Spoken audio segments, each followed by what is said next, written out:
On the line, Bill Hudson. He's going to be talking about many things, and we'll be chatting about the NorthTale album coming out very soon. Bill, thanks for joining me. Hey, thank you very much for having me. Thank you for the opportunity. It's great to have you here with us today. Now, tell us about your previous work before we get into the NorthTale album. Tell us about what you'd been doing up until now. Oh, man, I've been doing a lot. Lately, I've been involved mainly with I Am Morbid, which is David Vincent from Morbid Angel. That's his new band. We play Morbid Angel music from the first 4 albums. We tour extensively with that. We just finished a big European tour, and we're about to do a South American one. I also play, well, off and on. I'm not 100% in her band, but I've done quite a bit with her, with Doro Pesch, the German queen of metal. I've done her US tour recently, and I've done Prague Power, and I'm about to do another tour with her as well. Of course, Udo Dirkschneider. I'm not in that band anymore. I left last year, but I did tour with him for a year and a half. And then I have a whole slew of experience that's related to the band Sabotage and the Trans-Siberian Orchestra. Sabotage has had 2 singers in their history, John Oliva and Zach Stevens. They both have their own solo bands, which is Circle to Circle and John Oliva Spain. I play for both of those bands. And I work with the Trans-Siberian Orchestra, although I've only done the Wacken show in 2015 and 1 tour. And I've been in the sort of like backup band since, which is, I still do rehearsals and all, but I don't tour. So I keep pretty busy, but mostly, always playing other people's music as opposed to my own. So NorthTale came to try and change that. Right, so let's get on to that. When was this idea hatched, and how did you go about it? Well, there were basically 3 specific things that converged. First, I was trying to release an instrumental album, right? And it was I was gonna do something like 10 songs, maybe 2 with vocals and 8 instrumentals, or 10 instrumentals, or whatever. But I only wrote the vocal songs. I had some of the other demos or whatever, but the only songs that were done were the vocals one. And I really wanted Christian Eriksson from Twilight Force to sing those songs. And I invited him to, and he initially told me no, because he was too busy with his band Twilight Force, but we stayed in touch. And he was interested in the music. He gave me some feedback. And, but nothing really happened. On my end, I was super busy with Udo at the time, with Dirkschneider. And I really had not much time to think of a side project. But as I started to grow unhappy with the situation in Udo, I started thinking more about starting my own band. Because I wanted to be a professional musician. I wanted to play with my heroes and all that. But at the end of the day, I was just playing cover songs, that I'm playing someone else's music. That's the truth. It's cool to tour. It's cool to play for big crowds, but they're just there to hear me play someone else's stuff. And I wanted to, I wanted to see what what would happen if I put my own stuff out. So that was this thing number 2. And then number 3, which is when Christian actually left Twilight Force. And I'm like, oh my God, that guy's available, so I'm going to go after him. And I sent him an email, like, Christian, whenever you're ready, let me know. Let's start a band. And oddly enough, there's some serendipity there. Our drummer, Patrick, contacted him at the same time, also wanting to start a band. So it was too perfect, I'm like, oh my God, let's just start this band, the 3 of us, And me and Patrick already had some prior relationship as well. We talked about doing something together. We just never did it. And that was it, Christian recorded the 2 solo songs or whatever. And then we started writing music, Christian brought in some of his songs, some of his own songs. The title track is his, and we, it just felt like, oh my God, I found my partner. Because I always felt that every band needs like a guitarist and a singer. Phil Anselmo and Dimebag, Axl and Slash.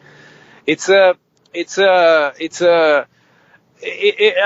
thing that I always wanted to find a singer to have with, and Christian was the right guy. So basically, that was it. We're like, okay, we're a band now. Fuck the solo album. We would just write songs as a band and put them out as a band. Where's everybody in the band based? Was this a logistical problem getting together? Yeah, it still is. Honestly, we'll do a lot more stuff if we didn't live so far apart. Christian and Michael Planefeld, our bass player, they're both in Sweden. Michael is in Gothenburg and Christian is in Stockholm. Patrick, our drummer, is also Swedish, but he lives here in Florida. He lives about 3 hours away from me. Less, actually, 2 hours away from me. So we rehearse quite kind of often, like every week.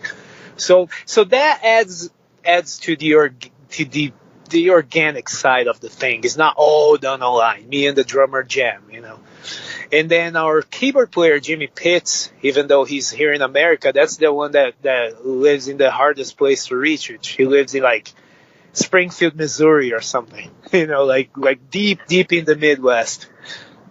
And but yeah, it's all done online. We chat online every day. We exchange text messages. We basically wrote the record via WhatsApp. So it is a logistical nightmare, but we all know how to use a home studio. We all know how to use an iPhone. So we do what we can.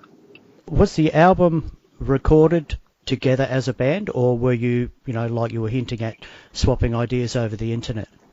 Oh yeah.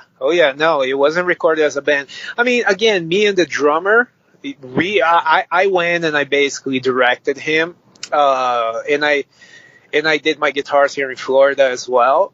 But yeah, no, it was all done in different places in the world. I recorded half the album here in Florida with the engineer Jared Pritchard. He's a death metal guy from here, from Gruesome and 1349. He's an amazing front of the house, great producer. And the other half I recorded in Los Angeles was Damien Hinaud, a French producer who's currently doing the Dragon Force album. But his credits include Fear Factory, Baby Metal, quite a bit of stuff. And, and the guys recorded at their places. I mean, we were producing each other, hey, maybe try this here. This is why, like, on the album it says produced by NorthTale, because all of us acted as producers in this album, So, hey, I like that guitar thing that you did, but how about trying this? Or, whoa, how about that vocal thing? And that's the biggest logistical nightmare, in my opinion, because any little small change that you want to make takes fucking 3 days, Whereas if you're sitting in a room, you just say, hey, play like this. Yeah. Put that part there. Yeah, exactly. Put that part there takes 3 days when they try to do this online. But I also think that there's a certain depth that can be achieved better like that when you're not in a loud room with everybody coming up with stuff. When you're actually sitting in the comfort of your home and listening to the music and all that.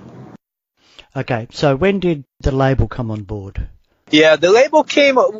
We started talking to them last year, about a year ago, but just talking, telling them about what we were gonna do, because Christian was on the label with Twilight Force, right? And so he already knew them. I knew our A&R guy Yap from just from festivals and stuff. We had a pretty good friendship. So, but I mean, a label it's very hard to get signed to a label these days. So we weren't planning on having a label. We were planning on just releasing the album. That's why, like, the album was done in 2 parts. We were planning on releasing an EP, a 6-song EP, just releasing it on our own, But we posted it online. We made a band page, and then we started getting a bunch of interest, a bunch of people talking to us. Hey, when is the album coming out? Blah, blah, blah. Then we started getting little labels getting a hold of us, Greek labels, Italian labels, some of them would even send us like a standard contract without listening to any music. I'm like, what the hell is going on? Why are people so interested in this? And I was like, if all these people are interested in this, maybe the bigger labels will be too, And I literally emailed Nuclear Blast. I'm like, hey, yeah, you want to listen to the stuff I did? It's like, yeah, send it to me, and that was it. We submitted, and they liked it, and it took us maybe 2 or 3 months to negotiate the contract, and then we signed. So the album coming out August 2nd, what's in the pipeline then for NorthTale? We have our first show on August 15th in Sweden at Sabaton Open Air. And it's going to be pretty nerve-wracking because we never played in front of anybody, And most bands actually will do a warm-up show or something. We've done nothing like that. We're just going to go for it. And, but we are going to do a lot of rehearsing beforehand, of course. So that's the first thing we have. And then about 9 days later, we go to Japan for Evoken Fest, which is another festival, and we have 2 shows there. And I'll be doing a guitar clinic as well. And we're looking at tour offers right now. We're trying to decide on a booking agent. We've been getting a lot of interest from them, but we haven't been able to nail down a deal with anyone yet. And so right now that's all we have. There's a very possible tour for January with a bigger band, but because that's not confirmed, I would rather not say yet.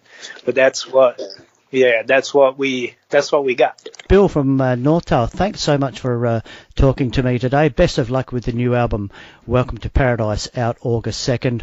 Really good luck with that, and thanks again for taking the time. Thank you, Mal. I can't wait to go to Australia and play this music for you guys. Thanks, Bill. You have a great day. Take care, man.